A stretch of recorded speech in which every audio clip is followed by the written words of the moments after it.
बिस्मिल्लाहिर्रहमानिर्रहीम। आज मेरा जो वीडियो का टॉपिक है वो है कि दुनिया में जब लोग आपसे हेल्प के लिए आपसे हेल्प मांगे किसी भी सूरत में, या वो चाहते हो कि आप उनका साथ दें और कंपेनियनशिप वो चाहते हो आपकी, तो आप उस टाइम पे उनको जरूर उनकी हेल्प करें। चाहे वो पैसों की सूरत में हो, चाहे उनके कंपेनियनशिप चाहिए हो, या थोड़ी बहुत हेल्प जैसे भी वो मांग रहे हैं उसको उनकी हेल्प करें। मैं आपको कुछ एग्जांपल्स दूंगी।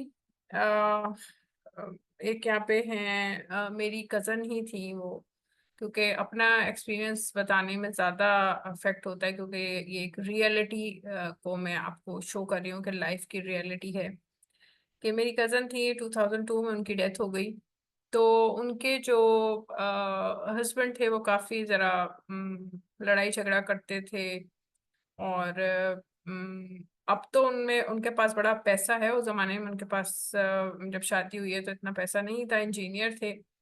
तो मुझसे मेरी कज़न 15 साल बड़ी थी, मुझे स्कूल के होमवर्क वगैरह करवाती थी, और वो उनकी वजह से मेरे मार्क्स भी स्कूल में आने शुरू हुए थे जब मैं छोटी थी। लेकिन जब बड़ी हुई तो जाहिर है फिर इंसान खुद पढ़ना शुरू कर देता है, और फिर मेरे पेरेंट्स भी मेरी हेल्प करते थे। लेकिन वो भी मेरी पढ़ाई में मेरी उन्होंने हेल्प की। और मुझे जब स्कूल होता था तो काफ़ी अर्से, मुझे 2-3 साल मुझे मैथ्स और ये दूसरी चीज़ें मुझे पढ़ाती नहीं, होमवर्क करवाती थी। तो मेरी एक तरह से उनसे दोस्ती थी वो मुझसे कोई 15 साल बड़ी। तो लेकिन जब उनकी शादी हुई उसके बाद उनकी लड़ाइयाँ स्टार्ट हो गई, और 2002 में उनकी डेथ हो गई। तो जिस टाइम उनकी डेथ हुई उससे पहले मैं बड़ी नहीं थी, और मैं इतनी स्टेबल नहीं हुई थी, ना मुझे मेच्योरिटी आई थी कि मुझे पता तो था कि लड़ाई झगड़े हो रहे हैं, लेकिन मैंने कोई आगे जाके उनकी हेल्प नहीं कर सकी, जिसका मुझे बहुत ज़्यादा अफसोस है। तो अच्छा, उनका मैं आपको बताऊं कि उन्होंने जब लड़ाई झगड़े हो रहे थे तो वो कहती थी कि मुझे घर वालों ने घर से निकाल दिया था, भाई 3 भाई थे बड़े उनसे। तो वो कहती थी मुझे घर पे बुलाओ। तो भाई मना करते थे कि नहीं, तुमने घर में हमारे एंटर नहीं होना, तुम उधर ही रहो, अपने ससुराल में ही रहो। ससुराल वाले उनको शौहर उनके साथ बुरा सलूक करता था, उनको मारता था, और कहता था पैसे लेकर आओ, आप जहेज के और पैसे लेकर आओ, घर बेचो, जो लाहौर में घर था वो बेचो, और उसके अपना हिस्सा लो। तो इस तरह की डिमांड करते थे वो। तो वो ये कहती थी, वो कहते थे हमने जो देना था दे दिया जहेज में, अब हम मजीद नहीं देंगे। और उनको घर में एंटर नहीं होने देती थे ये लोग, अपने पेरेंट्स के घर में इनको इजाजत नहीं थी मेरी कजन को कि वो घर में एंटर हों। इन्होंने डेथ से 2-3 कुछ 1-1.5 महीने पहले या 2-3 दिन पहले उन्होंने फोन किया अपने भाई को कि मैं, तुम लोग मुझे बुलाते नहीं हो, मेरी हालत बड़ी खराब है, और मुझे तुम मुझसे मिलने आओ या मुझे अपने घर बुला लो। तो उन्होंने बड़े गुस्से से उनको जवाब दिया फोन पे। उस जमाने में मोबाइल नहीं थे तो PTCL फोन था, उस पर उन्होंने जवाब दिया कि तुम खबरदार, और ये और वो, इस तरह की उनको कोई गालियां वालियां भी शायद दी होंगी।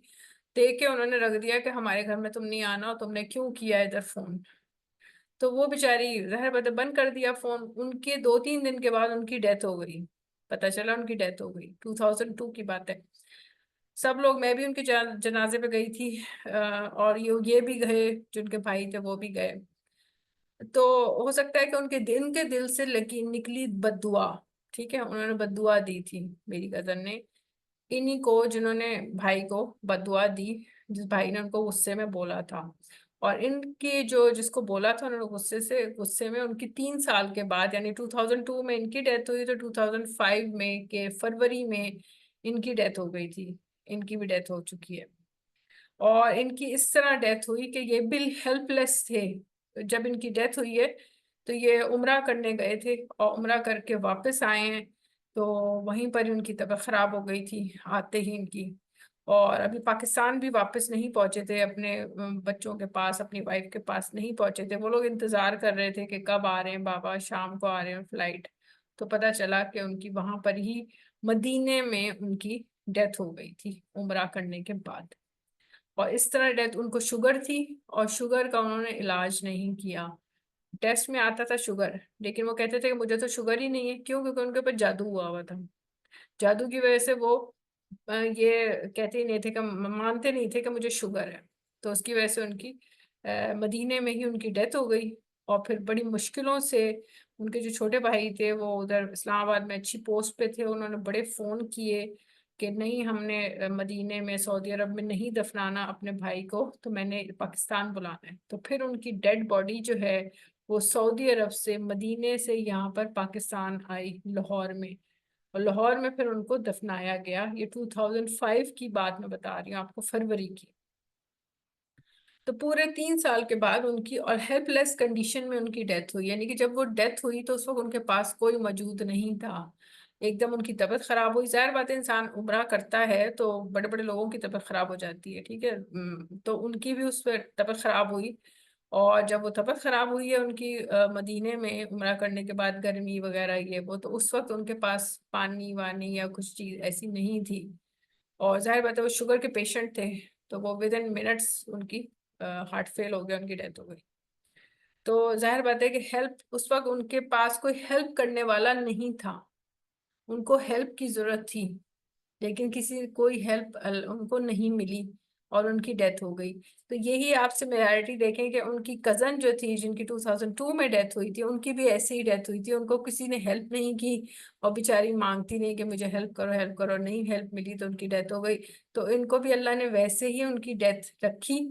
आफ्टर 3 इयर्स उनकी भी ऐसी तरह डेथ हुई कि जब उनकी डेथ हुई तो कोई हेल्प, अगर कोई हेल्प करता, वो सब उनको कोई चीनी वीनी खिला देता, कोई पानी वानी पिला देता, कोई भी चीज उनके पास कोई करीब होता, तो विद इन मिनट्स उनको खिलाता है। मुंह में ग्लूकोज रख दें आप, चीनी रख दें आप, पानी दे दें आप, कोई जूस दे दें, चाय पिला दें, वॉट एवर कर दें, क्योंकि वो शुगर पेशेंट थे।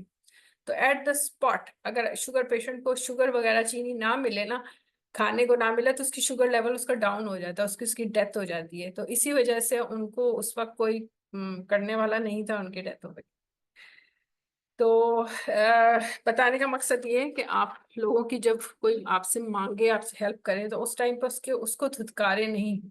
गेट पर भी कोई आपको आता है ना फकीर, तो उसको कुछ ना कुछ दे दें, चाहे 50 रुपए दे दें, 100 रुपए दे दें, 20 रुपए दे दें, नहीं आपके पास 20 रुपए दे दें, कुछ ना कुछ अमाउंट, मतलब छोटी सी अमाउंट भी आप दे दें, लेकिन उसको खाली हाथ मत भेजें।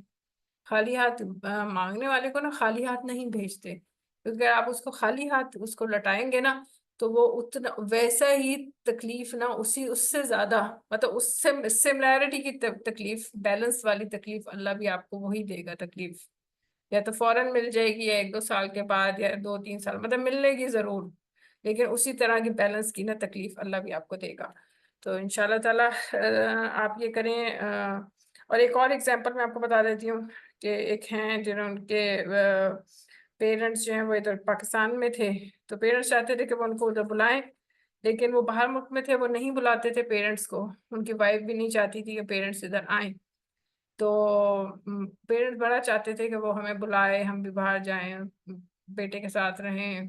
मतलब जाहिर बात है, बेटा बेटा होता है, बेटे के साथ रहें, हम भी उस बाहर घूमे फिरें उसके साथ, उसके बच्चों के साथ रहें, लेकिन उन्होंने नहीं बुलाया। और अब क्या हुआ है कि उनकी वाइफ की डेथ हो चुकी है, बच्चे उनसे जुदा हो चुके हैं, और वो अकेले रह रहे हैं घर में। बच्चे उनसे मिलते नहीं हैं, बच्चे बड़े हैं 3, वो बच्चे जुदा हो गए हैं। वाइफ कब्र में जा चुकी है, उसकी डेथ हो गई है, और ये खुद अकेले रह रहे हैं। तो देखिए, माँ बाप को नाखुश करके जब माँ बाप चाहते थे, तो उन्होंने उसको नहीं, उनको फुलफिल किया, उनकी उनकी ख्वाहिश। तो आज देखें वो खुद भी इस हालत में है। तो इसलिए आप प्लीज,